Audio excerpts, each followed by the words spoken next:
If I just could add to that just a little bit, because the moms are talking about signs. Actually, one of the clear signs Jesus gave, other than pointing to, which I think is very important, he pointed to where the Son of Man would come. And it just happens to be that Hazrat Muhammad Messiah Islam came from the east, from India, and his teaching came from the east onto the west. Other than that, there was he mentioned that one of the other signs would be the eclipse of the moon and the sun. Yes. And this has happened at the advent of the Prophet Messiah Islam. And just something interesting, I thought, from an Islamic point of view, that and this may, because Bilal also mentioned about the breaking of the cross.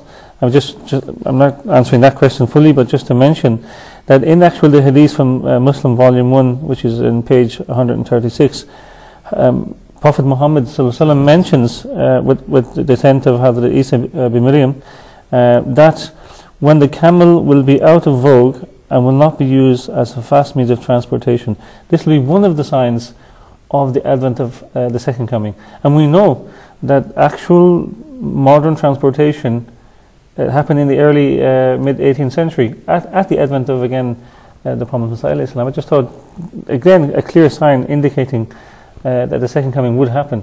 Yes. I mean, our belief in the second coming of Hazrat Isa alayhi salam, of course, we have seen, as the gentleman pointed out, from the Bible, very clear indication that Hazrat Isa would come again. But also we know from the traditions of the Holy Prophet sallallahu alaihi wasallam, and from the Holy Quran as well, we know that the second coming of Jesus is something that has been awaited in history. And the signs that have been also said that will occur have also been reiterated by the Holy Prophet ﷺ, and we find those recorded in ahadith. And the time that the promised Messiah came was exactly the time that people were looking for the second coming. And the promised Messiah, in fact, has said that if I had not been sent, then there should have been someone else, because this was the time and all the prophecies and all the signs were being fulfilled at that time. So we know that that is our belief. So it's the culmination of all the factors and prophecies. Regarding this sign about the sun and moon eclipse, a point is very important to be noted here, that this sign that will accompany the advent of the promised Messiah, it has been mentioned in the Holy Quran, it has been mentioned in the sayings of the Holy Prophet ﷺ, and it has also been mentioned in the Bible. So from whichever angle people can look, Christians and Muslims, actually the fingers are being pointed out to this great heavenly sign, in which there is no touch of any human being ever interfering in any way. So it is exactly a divine sign which was made visible to the people throughout the world, in the Eastern Hemisphere, in the Western Hemisphere. Everybody was made a witness to that great sign. So that is how Allah Almighty manifested the advent of the promised Messiah. Jazakallah. Linked to that question, there is another question that Bilal Sahib raised that Ibrahim Sahib you touched on earlier, and he's gone on to ask and say, it is said that the Prophet ﷺ would come and break the cross. Explain how this has happened. So obviously making reference to one of the prophecies that when the time of the second coming, the Messiah will break the cross. And how has that been fulfilled, and how did the Prophet ﷺ fulfill that?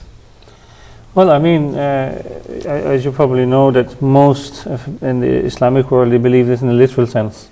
So they have this image of Hazrat Isa running around breaking crosses or taking crosses from people's necks.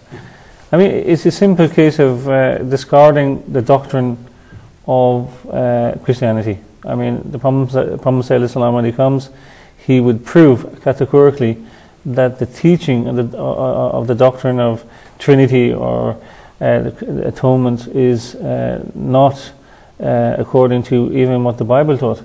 And that's exactly what he done. I mean, in one of his books, The Fountain of Christianity, or Christianity, I think The Fountain of Christianity, when I read that book first time, that profoundly destroys this concept of Trinity, of atonement and nature of sin.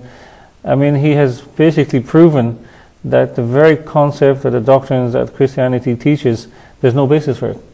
And if one searches through the Bible properly, you will also find that there's no basis for it in the Bible itself. Yeah. That is why the name of the book was also Fountain of Christianity, because that is the most important thing, what they say, that was all refuted in that one. Yeah. So regarding this subject of the breaking of the cross, I think this point has already been taken, that nobody can ever possibly take it in a literal sense. Real meaning is that cross is actually the symbol of that religion. And because the incident which happened on the cross, Yes. that is taken to be the most pivotal and important point for Christians. And there are scholars, Christian scholars, very well-known, renowned scholars, who have openly admitted that if this point is not proven, that Jesus Christ died on the cross and then he rose from the dead, then there remains no Christianity. So we all, I mean, they all agree. And that was the point which the promised Messiah, ﷺ, whose mission was to make it very clear for Christian friends what is the true reality about that. He took it very strongly. And he emphasized on this point again and again in his writings, and particularly in his book Chashma-e-Masihi, Fountain of Christianity. Then Jesus in India, that's a wonderful book on this subject. He has taken this subject in great detail and given the arguments after argument to establish this very point. Actually, this is the crux of the matter. If this is proven that he died and he rose up from the dead, then they have a point. And if that is not proven, then of course they don't have any other message to present to the whole world. So it's really understanding that this is a fulfillment of a metaphoric, this is the metaphorical fulfillment of this, which is the challenging of those misconceptions that had entered Christianity and had become the established Christian faith at that time. Absolutely, because this is a great sign of the truth of the promised Messiah ﷺ for two reasons.